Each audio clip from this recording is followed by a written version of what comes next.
वो तस्वीर क्या है दर्शक? वो है ब्राह्मण विधायकों की। दिखाइए जरा, उत्तर प्रदेश विधानसभा का शीत सत्र चल रहा है। यहां पर योगी आदित्यनाथ कई सारे मुद्दे उठा रहे हैं, जनता के लिए बातचीत भी की जा रही है, विपक्ष पर भी हमला बोल रहे हैं। लेकिन आज एक तस्वीर आई दर्शकों, आपको तस्वीर दिखाता हूं मैं पहले। यह है वो तस्वीर जहां तमाम अलग अलग सीटों से आए ब्राह्मण विधायक आ गए, और ये विधायक जब बैठक करने लगे तो देश भर में इसकी चर्चा होने लगी कि भाई ये बैठक क्यों की जा रही है। अलग अलग तरह के सवाल उठने लगे। आपको अंदर की हर एक खबर बताऊंगा दर्शकों में, लेकिन उससे पहले एक और तस्वीर। ये क्या ये महज एक संयोग है या कोई सियासी मायने है इसकी? सुनिए जरा वहां पर क्या कहा जा रहा है, दिखाइए। परसों तय हुआ था कि बाटी चोखा का कोई सहभोज करे, तो संयोग मात्र था कि वो घर हमारा तय हो गया। संयोग मात्र था कि जो जो सामने मिलता गया अब वही लोग मिल गए। अब दर्शकों, आपकी जो सीट है, आपके विधायक बैठे हैं क्या? यहां पर देखिए, अंकुर राज तिवारी, उमेश द्विवेदी, रत्नाकर मिश्रा है, राकेश गोस्वामी है, काशीनाथ शुक्ला है, और राकेश गोस्वामी के साथ प्रकाश द्विवेदी बैठे हुए हैं। ये तो एक तस्वीर रही। इन विधायकों को आप देख लीजिए, ये तमाम ब्राह्मण विधायक। अगली तस्वीर दिखाइए, ये देखिए, शलभमणि त्रिपाठी भी बैठे हुए हैं, विनय द्विवेदी भी बैठे हुए हैं, और यहां पर कहा जा रहा है कि भाई जब सब मिलते हैं तो चर्चा होती है, और सारे ब्राह्मण विधायक एक कमरे के अंदर बैठे हुए हैं। समझिए जरा इसे, इसके मायने आपको समझाऊं उससे पहले ये रिपोर्ट देख लीजिए।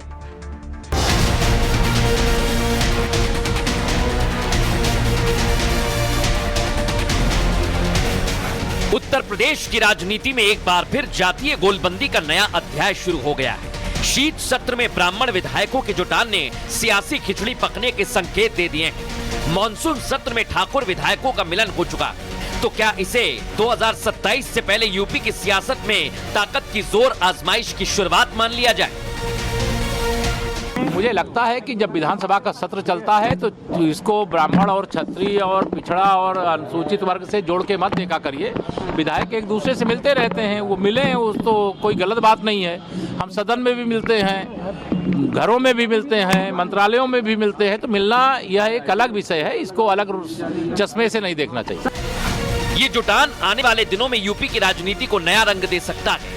जातीय समीकरण एक बार फिर खेल बदलने वाले साबित हो सकते हैं। देखना होगा कि बीजेपी इसे कैसे हैंडल करती है और विपक्ष इसका कितना फायदा उठा पाता है।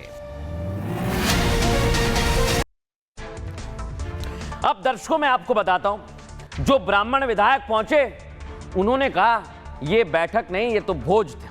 लेकिन पहले क्या कहा है, कैसी तस्वीर आई है जरा आपको बताता हूं। ये आप देखिए, यह है वो कमरा जहां पर तमाम विधायक बैठे हुए हैं। लखनऊ में ब्राह्मण विधायकों की बड़ी बैठक हुई। बैठक में 52 एमएलए और एमएलसीज शामिल हुए। मीटिंग में सत्ताधारी बीजेपी के 46 विधायक थे। पंचानन पाठक के आवास पर यह जुटान हुआ दर्शकों। पीएन पाठक कुशीनगर से बीजेपी के एमएलए जो आपको दिखाई दे रहे हैं। इस मिलन को सहभोज का नाम दिया गया है दर्शकों, और 22 दिसंबर को पाठक की पत्नी का जन्मदिन था। खबर यह है कि सहभोज में लिट्टी चोखा और फलहार परोसा गया। पूर्वांचल और बुंदेलखंड के ज्यादा विधायक यहां पहुंचे। अब ब्राह्मणों की स्थिति मजबूत करने पर इसमें चर्चा हुई है। राज्य में ब्राह्मणों की मौत पर आर्थिक मदद देने पर सहमति बनाई गई है। पिछड़े लोगों की मदद के लिए फंड बैंक बनाने का भी प्रस्ताव रखा। ब्राह्मण समाज के प्रभावशाली लोगों को जोड़ने का लक्ष्य भी तय हुआ है। राजनीति में संख्या के आधार पर हिस्सेदारी की मांग होगी। ब्राह्मणों का एक बड़ा चेहरा बने, इस पर भी चर्चा हुई है।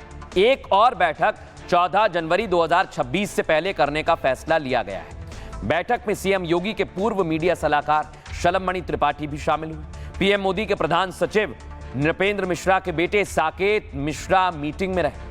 मिर्जापुर से विधायक रत्नाकर मिश्रा, बांदा विधायक प्रकाश द्विवेदी, बदलापुर से विधायक रमेश मिश्रा इस सहभोज में शामिल हुए, जो तमाम आपको यहां पर दिखाई दे रहे हैं। लेकिन दर्शकों, इसके बाद विधायकों से भी पूछा गया कि भाई क्या हुआ, पंचानन पाठक क्या कह रहे हैं, सुनिए सर।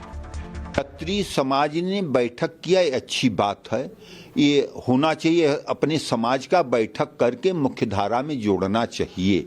ये किसी तरह से अगर अपने क्षत्रिय समाज ने बैठक किया था, कोई भी गलत नहीं है, करना चाहिए और समाज को बैठक करके संस्कार देने का काम करना चाहिए। ये किसी भी तरह से गलत नहीं है। अगर कोई समाज बैठक कर रहा है अच्छी बात है, लेकिन उसको मुख्य धारा में ले आने का अपने समाज के लोगों को करना चाहिए। अपने समाज नहीं, दूसरे को भी इकट्ठा करके मुख्य धारा में ले आना चाहिए। हम लोग क्षेत्र के डेवलपमेंट के बारे में, SIR के बारे में चर्चा हुई, परिवार के बारे में चर्चा हुई, केवल मात्र यही बात है। पता नहीं मीडिया में क्या क्या चल रहा है कि ब्राह्मण नाराज है, ऐसी कोई बात नहीं है। निश्चित रूप से मैं कह सकता हूं कि किसी समाज में कोई दिक्कत होती है तो हम लोग अग्रणी हैं, हमारा फर्ज बनता है कि हम समाज के लिए भी काम आए, तो उस पर भी चर्चा हुई है। अच्छा, इसमें क्या दिक्कत है? अगर रत्नाकर जी कह रहे हैं तो उठानी तो कह रहे हैं, किसी का विरोध तो नहीं कर रहे हैं ना। जब बैठेंगे तो चर्चाएं तो होंगी ही, उसमें बुराई क्या है? अगली बार मैं आपको ही बुलाऊंगा, खिचड़ी के समय में, मकर संक्रांति के समय में सहभोज किया जाएगा, उसमें सभी लोग रहेंगे। अब संजोग मात्र था कि जो जो सामने मिलता गया अब वही लोग मिल गए। अगली बार आपको ही बुलाएंगे, साथ सहभोज किया जाएगा। कोई राजनीतिक चर्चा हुई नहीं है, केवल हम लोग डेवलपमेंट के बारे में, SIR के बारे में यही चर्चा हुई है। अब दर्शकों, इसकी चर्चा क्यों हो रही है आपको बताता हूं मैं। अब आप चलिए मॉनसून सत्र में इस पिक्चर को देखिए। ये वो तस्वीर है जब ठाकुर विधायकों ने बैठक की और इसकी भी बड़ी चर्चा हुई कि भाई क्या ऐसी बैठक में बातचीत हुई है, तब भी चर्चा हुई थी, अब ब्राह्मणों ने की है। लेकिन आपको बताएं दर्शक, ठाकुर और ब्राह्मण विधायकों की जो बैठक हो रही है ये आप देखिए, उसके लिए क्या पंकज जो नए अध्यक्ष बने हैं बीजेपी के, क्या कोई खास प्लान है? क्या इसी प्लान पर काम किया जा रहा है? क्योंकि बैठक से जुड़े हुए कई सवाल प्रदेश की सियासत और देश में तैरने लगे। आपको एक और तस्वीर दिखाता हूं उधर। बैठक में जब ऐसी बैठक होती है तो समाजवादी पार्टी ने निशाना साधा है, और इतना ही नहीं, समाजवादी पार्टी योगी आदित्यनाथ पर, बीजेपी सरकार पर तंज कसने लगी है। लेकिन आपको बताते हैं इसको लेकर क्या कुछ कहा गया है, सुनिए जरा। और मुझे इस बारे में प्रसन्नता है, सुरक्षा का जो माहौल हमने दिया, आपने क्या किया क्या नहीं किया, उत्तर प्रदेश की जनता ने रिजल्ट दिया है। हमने क्या किया है क्या नहीं किया है, उत्तर प्रदेश की जनता रिजल्ट दे रही है, आगे भी देगी।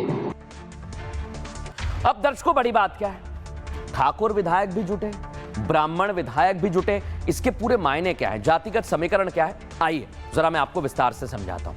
ये इधर है तमाम ब्राह्मण विधायक और इधर है ठाकुर विधायक। सहभोज में सिर्फ संस्कार की ही बात नहीं हुई दर्शकों, दावा है कि मीटिंग में सियासी मुद्दे भी उठे।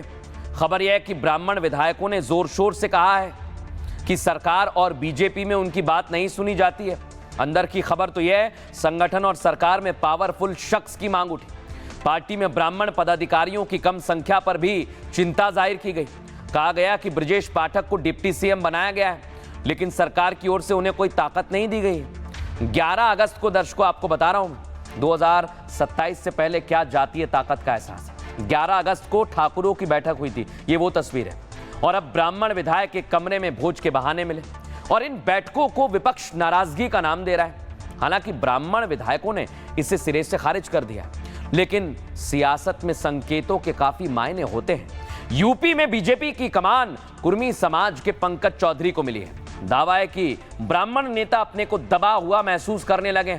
2027 में चुनाव है तो अभी से ब्राह्मण अपनी ताकतों का एहसास करा रहे हैं। और यूपी में ब्राह्मण मतदाता करीब 8 से 10% हैं। 110 से ज्यादा विधानसभा में ब्राह्मण वोटर निर्णायक है। यूपी में 12 जिले ऐसे हैं जहां ब्राह्मणों की आबादी 15% से ज्यादा है। अब बड़ी बात यह, क्या इस सियासी मायने को लेकर चर्चा की जाएगी?